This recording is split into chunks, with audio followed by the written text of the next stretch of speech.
Hello, this is Globee, and today I am headed to Reelfoot Lake State Park in Tiptonville, Tennessee. My family is with me, and we're attending an annual event held there known as Eagle Fest. During Eagle Fest, they offer a 2-hour guided bus tour of the lake to see bald eagles nesting as well as other waterfowl. We have reservations for the last tour on the last day of the weekend event. Today is Sunday, and all week it has been clear until the Saturday night before our tour. It started raining, and it's still raining off and on. This lake was formed by a series of earthquakes that occurred from 1811 to 1812. They were called the New Madrid earthquakes. They were so powerful, they caused the Mississippi River to flow backwards for a while and changed the landscape of Reelfoot. In December of 2021, a tornado came through this area and did some damage. It was the same tornado that devastated Mayfield, Kentucky. We called ahead, and they said they're still going to attempt the tour. So come along with me as we look for eagles and other waterfowl at Reelfoot Lake State Park in Tennessee. We didn't film much of the drive to Reelfoot, as there was really nothing eventful to see along these Tennessee back roads, but decided to film a little closer to Tiptonville with the hope we could see some birds outside of the lake. Hop in the van with us, see what we see, and hear the fun facts we hear as our expert guide takes us on a tour of Reelfoot Lake. The rain is sporadic and it's cloudy and 47 degrees, so he said it may be hard to see birds and our photos may not come out as we'd like, but we would give it a try.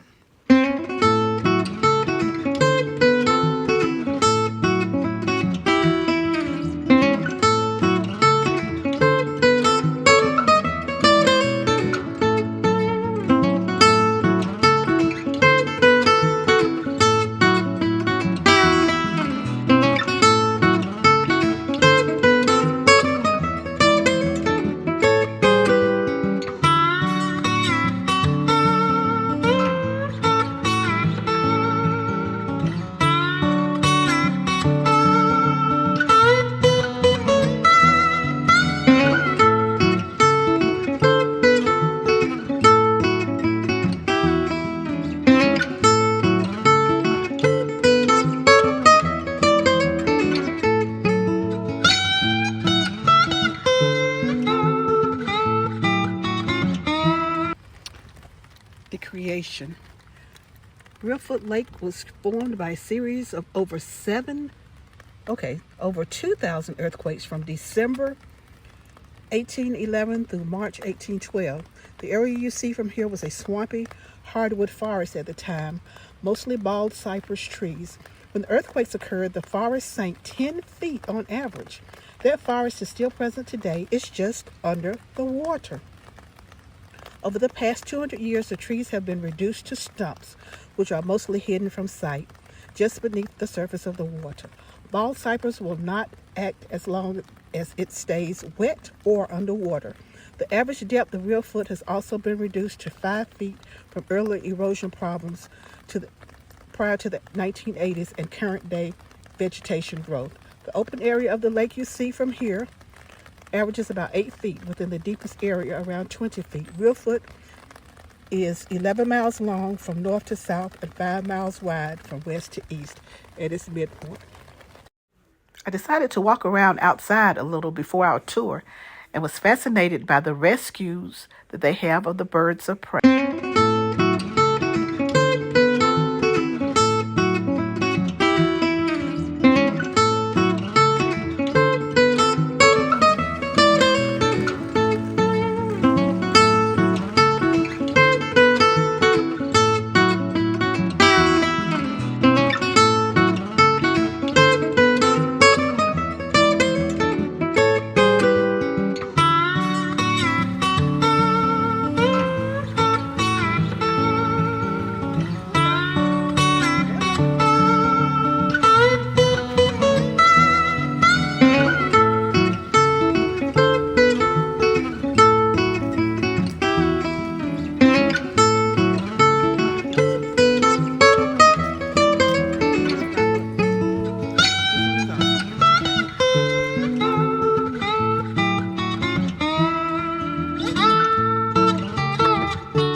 wanted to take the ramp closer to the lake, but the rain made the ramp slick. After I slipped for the second time, I decided I'd better get back to land.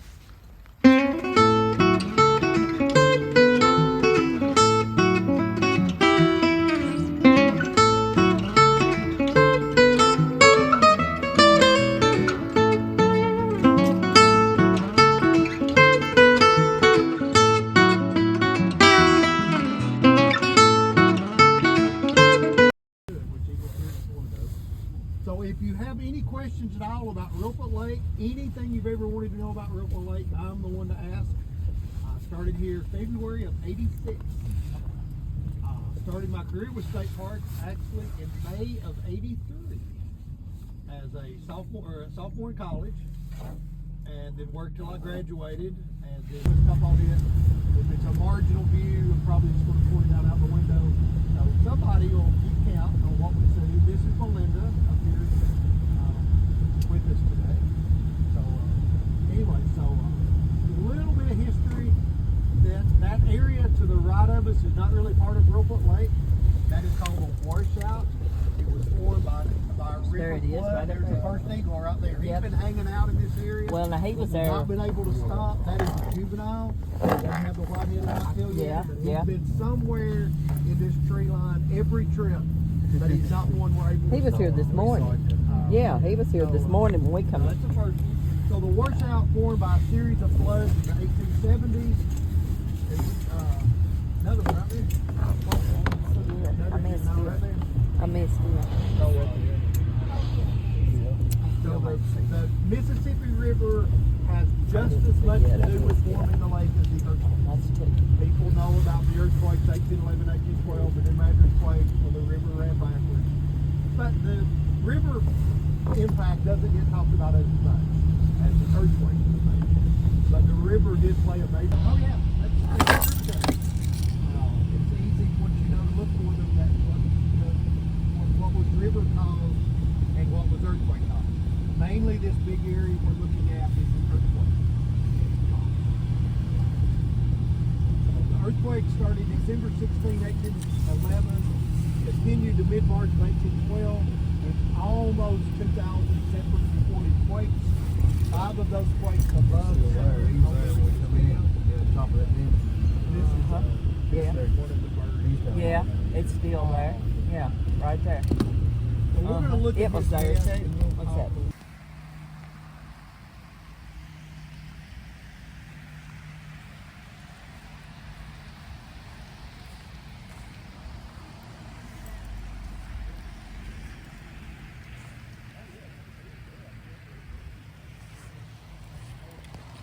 When she's down in the nest, you just see her head. She rose up,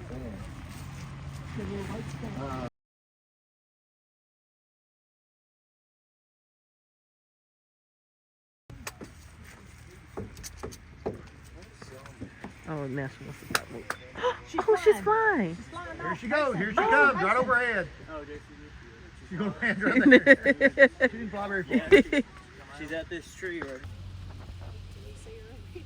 Yeah.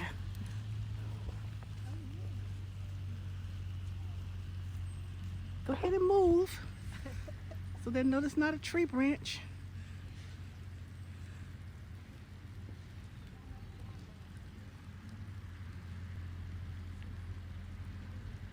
Well, I lost her.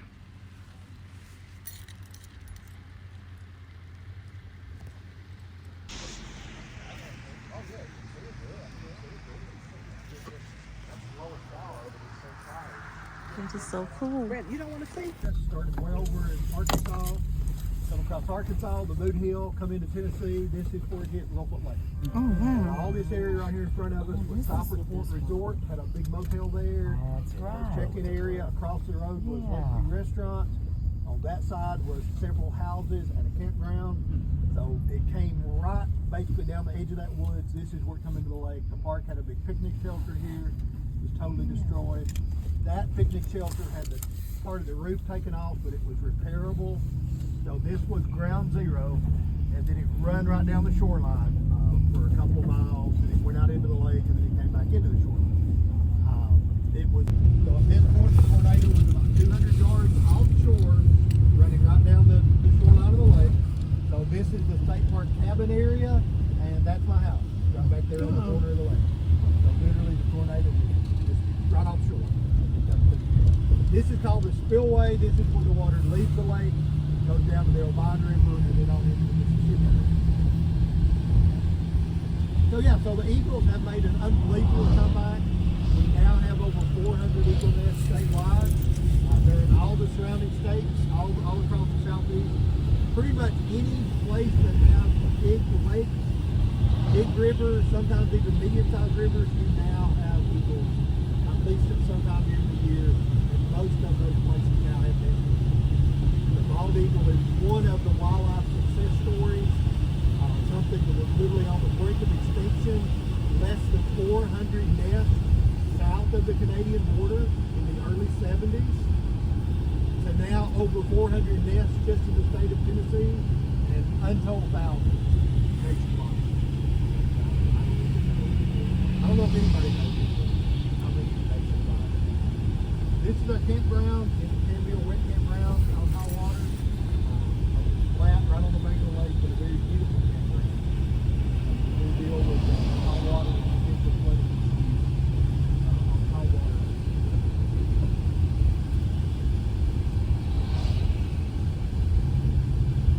This is the next nest we're going to look at. This is one of my favorite nests because we call it the double-decker nest because it was the original nest was destroyed in a windstorm during the tornado. Tornado didn't hit it, but the spin-off wind. And then when they come back in, they just started building on top of the old nest. And you can see just how it's really a double-decker the way they build it. So it really shows.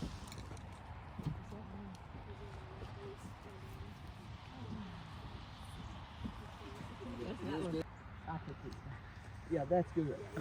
Just hang on.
One of them kind of hid from here. They may start doing their courtship, because they come around. Oh my gosh! So keep an eye on them and see what they do. Yeah, there's one coming. Another one coming in. Yeah. Well, there was 5 sitting there, so that was why I didn't make 6. Unless that was flew out through the sky. What did I do it? But there's still 3 sitting. That was just landed, so 4. So that's 6.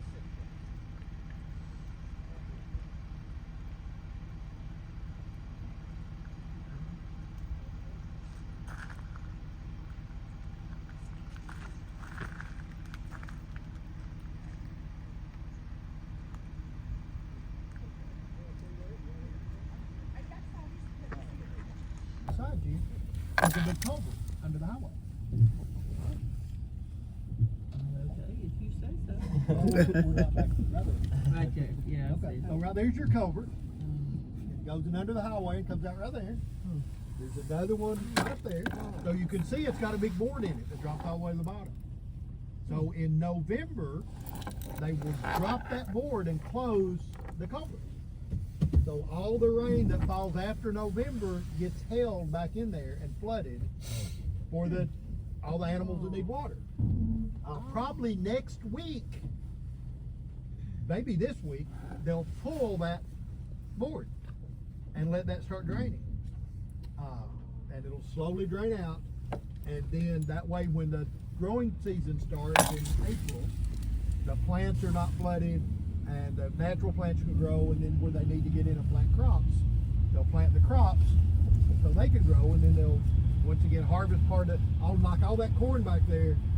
The farmer gets to harvest 50% and leave 50% for wildlife food. So it's farmed on a co-op basis like that. Like that field right there is one that they left. So sometimes you leave one field and harvest one field. So that's flooded for the wildlife food for your winter.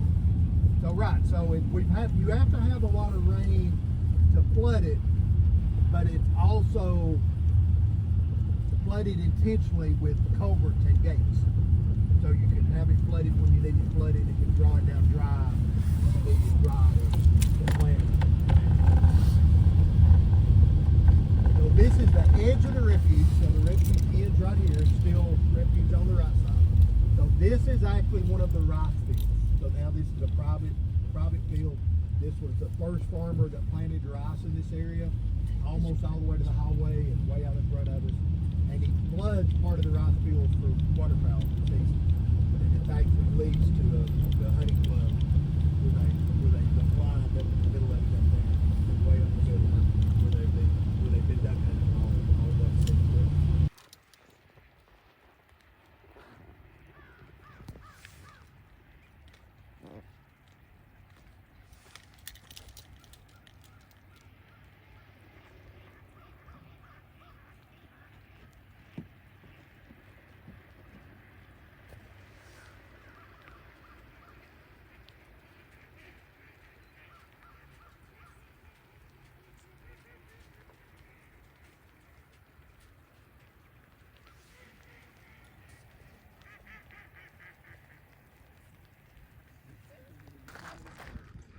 It'll be a little closer to it later on.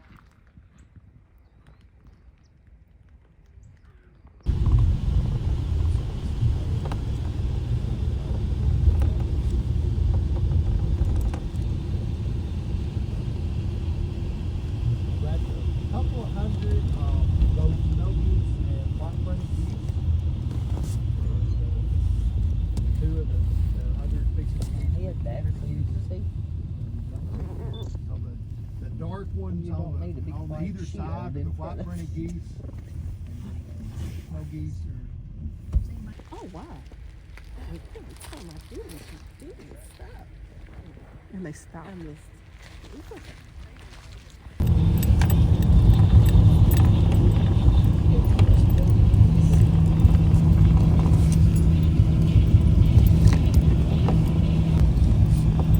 down there.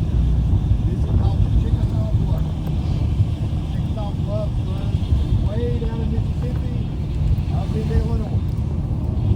East side of the Mississippi River floodplain. So the reason all this land is so flat, floodplain of the river. You go back a couple of thousand years ago, the Mississippi River would have been right here, right against the base of this bluff, and all of the floodplain would have been in Missouri or Arkansas. There's still a couple of places south of us, between here and Memphis, that the river is right against the bluff. And all the floodplain is in Arkansas. And this area, heading straight west, going across the floodplain, it's roughly 50 miles to Crowley's Ridge. It's the western Crowley's of the Mississippi River floodplain. So, the breadbasket of America, Mississippi River floodplain area, some of the richest farmland in the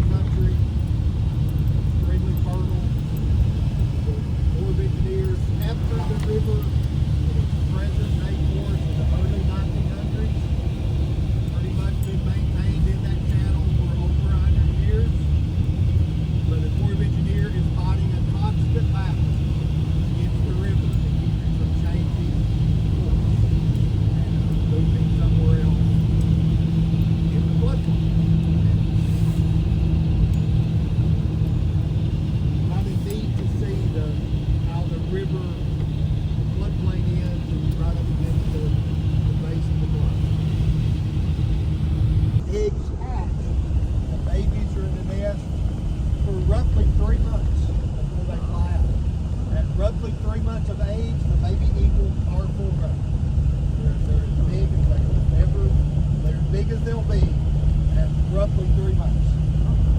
That's pretty crazy. That in 3 months they go from the, within the palm of your hand to a full-grown active bird able to take care of itself within 3 months of age. They get out pretty quick.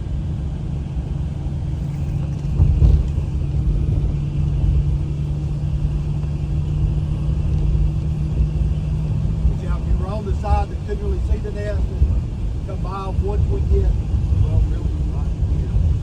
See them, and especially from the bridge, looking back toward the lake right there. That last big trip. Right there, it's the most visible. They've been really working hard on that nest too. There it is, sticks and limbs and grass, and really doing a lot of work getting ready for egg laying. It won't be long.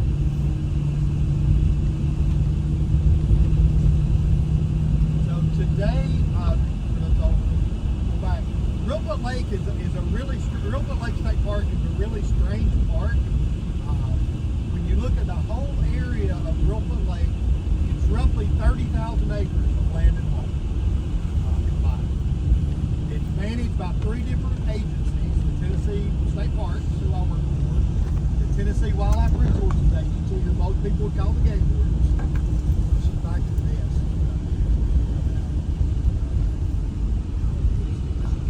And then the U.S. Fish and Wildlife Service, which is federal, National Wildlife Resources. So there's 3 different agencies involved in lake ownership and management. The state park is by far the smallest, even though we get the most publicity because we have the visitor center, the campground, we do the eagle tours, we do the pontoon boat tours, we do the kayak trips, we do a lot of activities. But the state park literally is between the edge of the road and the edge of the water. The state park owns no water. The state park here is about 244 acres in size, but it's over 20 code 2 miles long. With the road and the edge of the lake, and then it's split up with different end holes, so it's not continuous. 22 miles. So everything you're looking at out over the lake, all across the lake, are a series of islands. That is all part of your wildlife area, open to your hunting, deer hunting, duck hunting, goose hunting, small game hunting. As we get to the north end, which is where we'll end up toward the end of the trip, that is the National Wildlife Refuge, and it is set aside primarily as a waterfowl refuge, a place for the ducks and geese to overwinter and not be disturbed, so there's no waterfowl hunting ever on the refuge. So it's a very significant natural area, but the state park, acreage-wise, makes up a very, very small part. Of course, Reelfoot Lake is known for its fishing. It's full of fish, about 50 different species of fish, roughly in the lake. Now, what people think of are what we usually catch to eat. So things like white and black crappie, white and yellow bass, largemouth bass, your sunfish, which most people call bluegill. There's about 10 or 12 different things that are sunfish. People usually call bluegill. Different kinds of catfish you don't usually catch to eat, like the gar. You have 5 kinds of gar. Short nose, spotted, long nose, alligator gar. You have your drum. You have all your different kinds of carp. And then all your minnows, all the things that make up the bottom of the food chain that feeds everything. So when you think of fish, most people just think about what you catch and eat, not all the different things out there. So just some good trivia. If you're not a fishery biologist, there are over 300 species of fish in the state of Tennessee. Reelfoot, once again, has about 50 of those because we have no fish in Reelfoot that need cold water. The water here turns to bath water in the summer. And the next eagle nest is right there. See it in that big white tree looking back? Yes. I don't see the bird in the nest right now. And this is not one you can pull off on. You'd have to park up there and walk back. But that's the next nest. So there's about 5 or 6 nests that you look at out the window. scattered back on the islands and in the remote areas. And everything across the lake is islands, and the nests are scattered all down the edge of those islands, just like they're scattered down this developed shoreline. Now, years ago, when the eagles first started returning to nests, when an eagle built a nest, literally the federal government would come in and close down sometimes up to a mile circle around that nest. Any activity. Which made a lot of people that own private land that found an eagle nest, they didn't want to tell nobody. So they didn't want the federal government coming in and telling them what they could do with their property. I actually understand. We have now learned that the eagles have got more used to people, and we don't close areas around the eagle nest anymore. We let the eagles decide where they're going to nest, like the ones that build over that boat ramp, over the parking lot, over my house. If they choose to build there, then obviously they're comfortable there. And we don't change their activities because they chose to build there. Even though most eagles still choose to nest in very remote areas, we don't punish the people that own property where the eagles now choose to nest. You know, you learn as you go, and when they first started returning to nest, that's what we thought was needed to make it successful. And it may have been. That could have been one of the things that made the eagles get so comfortable. They used to be. Eagles at that time of activity.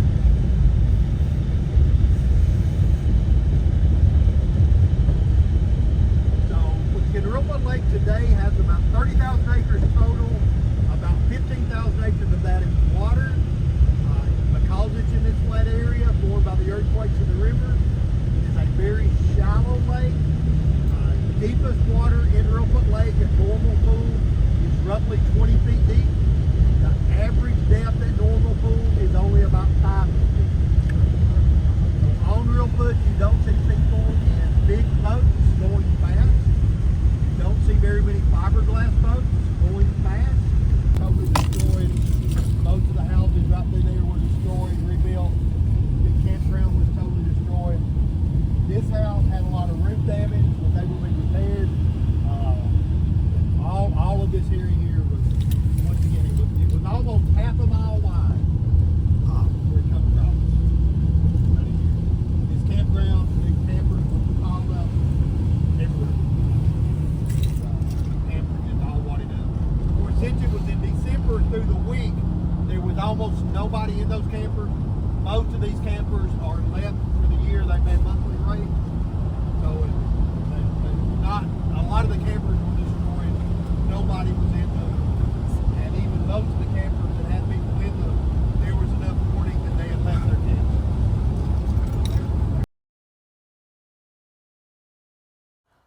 This was an amazing fun-filled tour, and I highly recommend it. The cost was $20 per person.